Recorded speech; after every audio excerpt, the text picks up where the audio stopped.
الرجیم بسم اللہ الرحمن الرحیم درود پاک پڑھ لیں اللہم صلی علی سیدنا محمد وبارک وسلم صلاۃ و سلام علیک یا سیدی یا رسول اللہ۔ پانی کی اقسام کے حوالے سے ہم نے سماعت کیا، اب جو ہے وہ جو تعریفات ہیں ہم انشاءاللہ وہ سماعت کر لیتے ہیں۔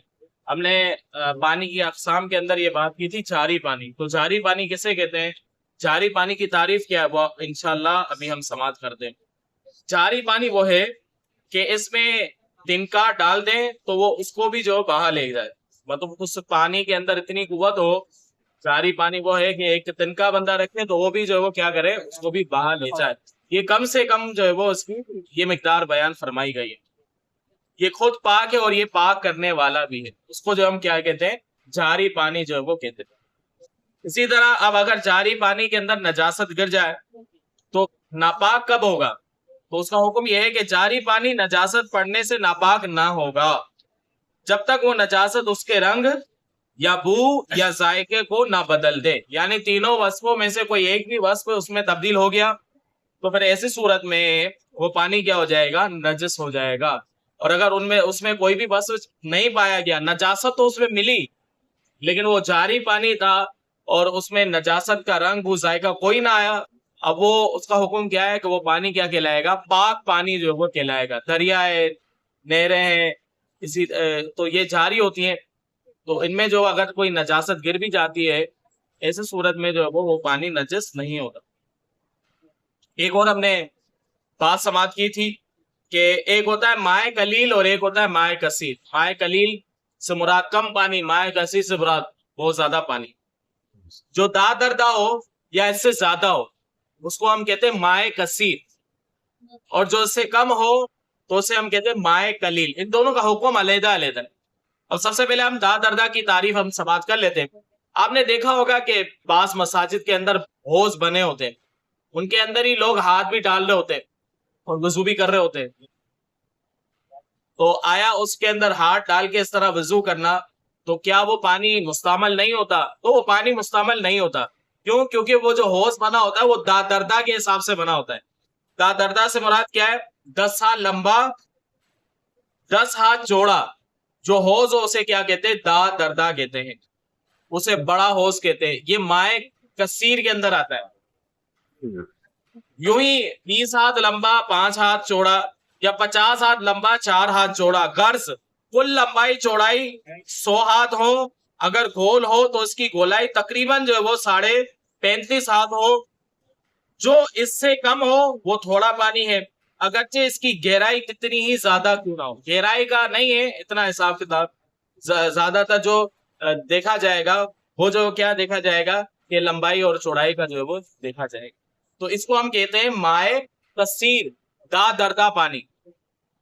اب مائع کثیر دا دردہ پانی نجس کب ہوگا؟ تو اس کا جو حکم ہے وہ جاری پانی والا ہی حکم ہے۔ جو جاری پانی کا حکم ہے وہی جو ہے وہ دا دردہ، اور اس کا بھی یہی حکم ہے۔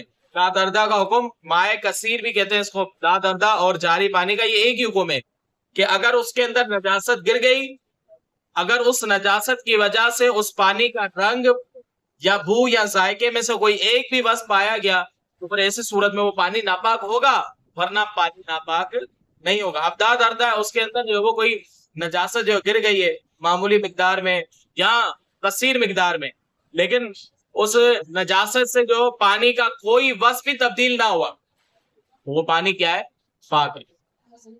اسی طرح جو مائع قلیل ہوتا ہے، جو دا دردہ سے چھوٹا ہوتا ہے، جیسے ہمارے گھروں کے اندر چھوٹی ٹینکیاں بنی ہوتی ہے یا ڈرم رکھے ہوتے ہیں، تو یہ سب مائع قلیل کے اندر آتا ہے۔ اس میں اگر کوئی نجاست کا ایک قطرہ بھی گرے گا، پیشاب کا ایک قطرہ بھی اس کے اندر گر گیا، شراب کا ایک قطرہ بھی اس کے اندر گر گیا، تو سارا پانی جو کیا ہو جائے گا؟ نجس ہو جائے گا، ناپاک ہو جائے گا۔ تو یہ جو وہ فرق ہے مائع قلیل اور مائع کثیر میں۔ جو مائع کثیر ہے یہ کس کے حکم میں؟ جاری پانی کے حکم میں۔ جو جاری پانی کا حکم ہے وہی مائع کثیر کا حکم ہے، اور اسی طرح جو مائع قلیل ہوگا اس کا حکم بڑا سخت ہے۔ آگے جو مستعمل پانی کے حوالے سے جو وہ مستعمل پانی جو کسے کہتے ہیں؟ دیکھیں، مستعمل پانی بے وضو یا بے غسل شخص نے جو وہ ہاتھ یا انگلی کا پورا ہی اگرچہ اس کے اندر داخل کر دیا بے دلا، تو پھر ایسے صورت میں وہ پانی کیا ہو جائے گا؟ مستعمل ہو جائے گا۔ کیا ہو جائے گا؟ مستعمل ہو جائے گا۔ اب غسل کے اندر جو وہ جیسے سردیاں ہوتی ہیں تو اس میں جو وہ عموماً اس طرح کا نظام ہر جگہ پہ تو نہیں ہوتا، تو بالٹی کے اندر ہی گرم پانی ڈال کے اس کو چیک کیا جاتا ہے۔ چیک جو وہ کچھ لوگ گلاس سے احتیاطاً کر دیتے ہیں، وہ بھی صحیح ہے، لیکن اگر کوئی ہاتھ ڈالے گا اور وہ بے غسلہ، اس کا وضو نہیں ہے، غسل نہیں ہے، تو ایسے صورت میں اگر اس نے ہاتھ ڈالا تو وہ کیا پانی ہو جائے گا؟ مستعمل پانی ہو جائے گا۔ کیوں؟ کیونکہ وہ مائع قلیل ہے۔ مائع قلیل، مائع کثیر میں ہاتھ ڈالے گا فرق نہیں پڑے گا، مائع قلیل کے اندر وہ ہاتھ ڈالے گا تو کیا ہو جائے گا؟ پانی مستعمل ہو جائے گا۔ اب طریقہ کار کیا ہے؟ طریقہ کار یہ ہے کہ آپ جو وہ جتنا ہاتھ آپ نے استعمال کرنا ہے اتنا ہاتھ آپ دھو لیں، اگرچہ پورا وضو نہ کریں، غسل نہ کیا ہوا ہو، ہاتھ آپ نے دھو دیا تو جتنا ہاتھ آپ نے دھویا ہے اس سے کم مقدار کے اندر جو آپ استعمال کر لیں۔ مثلا جو ہے اتنا ہاتھ دھویا تو اب اگر میں ہاتھ ڈال بھی دیتا ہوں تو پھر اس صورت میں پانی مستعمل نہیں ہوگا۔ تو اسی لیے غسل کے جو طریقے کار ہے اس میں سب سے پہلے تو ہم ہاتھ دھوتے ہیں نا، ہاتھ پونچھوں تک دھوتے ہیں۔ یہ احتیاط ہوتی ہے کہ اگر پھر جو وہ پانی کے اندر آپ نے ہاتھ ڈال دیا تو پانی جو مستعمل نہیں ہوگا۔ تو اگر غسل کیا جائے تو ہاتھوں کو دھو دیا جائے، پھر اگر ہاتھ جو وہ اس کے اندر ڈلتے بھی ہیں تو پھر ایسے صورت میں بھی وہ پانی جو ہے وہ غسل اور وضو کے قابل ہے۔ دوسری بات یہ ہے کہ جو مائع مستعمل ہوتا ہے یہ نجس نہیں ہوتا، مائع مستعمل نجس نہیں ہوتا، اور مائع مستعمل کو پاک کرنے کا طریقہ بھی بڑا آسان ہے۔ جب نجس نہیں ہوتا اس کو پاک بھی کیا جا سکتا ہے۔ کس طرح کیا جا سکتا ہے؟ کہ جو مائع مستعمل ہے اسی کی مقدار سے کچھ زیادہ آپ نے پانی ڈال دیا تو وہ کیا ہو جائے گا؟ وہ مطلق پانی ہو جائے گا۔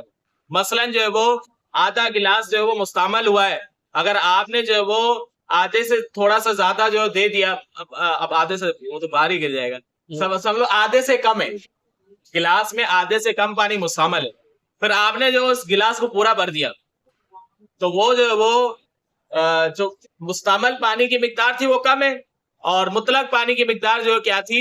کثیر تھی۔ تو اس طرح وہ پانی سارا کیا ہو جائے گا؟ مائع مطلق ہو جائے گا، یعنی وضو اور غسل کے قابل ہو جائے گا۔ تو یہ مائع مستعمل پانی ناپاک نہیں ہوتا، آپ اس کو استعمال میں دوبارہ لا سکتے ہیں۔ جب اسی کی مقدار سے زیادہ پانی اس کے اندر ڈال دیں گے تو پھر ایسی صورت میں وہ مائع مستعمل مائع مطلق ہو جائے گا۔ مائع مطلق سے مراد یہ ہے کہ آپ اس سے وضو اور غسل جو ہے وہ کر سکتے ہیں۔ اللہ رب العزت سے دعا ہے کہ اللہ تبارک و تعالی عمل کی توفیق عطا فرمائے، آمین بجاہ نبی۔